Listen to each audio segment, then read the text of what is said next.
चलिए दोस्तों बात करते हैं एक और नए क्वेश्चन के बारे में। इस क्वेश्चन में एग्जामिनर ने कहा यदि 60 किलोमीटर प्रति घंटे की गति से चलने वाली एक रेलगाड़ी एक खंभे को 30 सेकंड में पार करती है, रेलगाड़ी की लंबाई क्या है, ये एग्जामिनर मुझसे पूछ रहा है। तो देखिए इस क्वेश्चन को करने के दो तरीके। एक तरीका तो ये है कि मुझे पता है कि जब भी एक ट्रेन जो है एक पोल को एक मैन को क्रॉस करती है तो इसका मतलब वो अपने आप को क्रॉस करती है। यानी कि अगर कुछ ऐसी थिकनेस दे रखी है, ऐसी दूरी दे रखी है जिसको क्रॉस करना है, उसकी थिकनेस को मेजरमेंट नहीं कर सकते, तो हम मानते हैं कि वो ट्रेन ने अपने आप को ही क्रॉस किया होगा।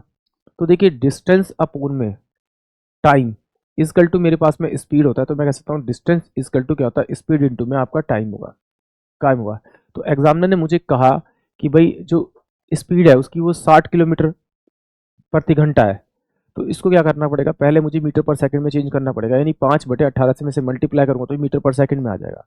ये मेरे पास स्पीड होगी मीटर पर सेकंड में, और टाइम जो दे रखा है वो 30 सेकंड दे रखा है।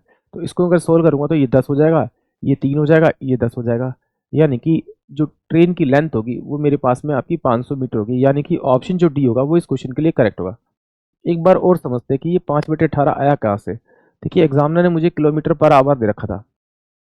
किलोमीटर पर आवर का मतलब होता है ये किलोमीटर ऊपर रहेगा और आवर नीचे रहेगा। तो इस किलोमीटर को मैं क्या मैं ऐसे लिख सकता हूँ, आपका 1 किलोमीटर में 1000 मीटर होते हैं। तो 1 घंटे में कितने सेकंड होंगे, 3600 सेकंड होंगे। तो इसे अगर सोल्व करूंगा तो ये मेरे पास में 5/18 आएगा। यानी कि अगर आपको किलोमीटर से मीटर पर सेकंड में चेंज करना है तो आपको उसे 5/18 से मल्टीप्लाई करना पड़ेगा। अगर इस तरह से नहीं करना तो फिर आ जाइए, एक सिंपल सा बेसिक समझते हैं। देखिए एग्जामिनर ने कहा कि भाई उसकी स्पीड जो है ट्रेन की वो 60 किलोमीटर प्रति घंटा है।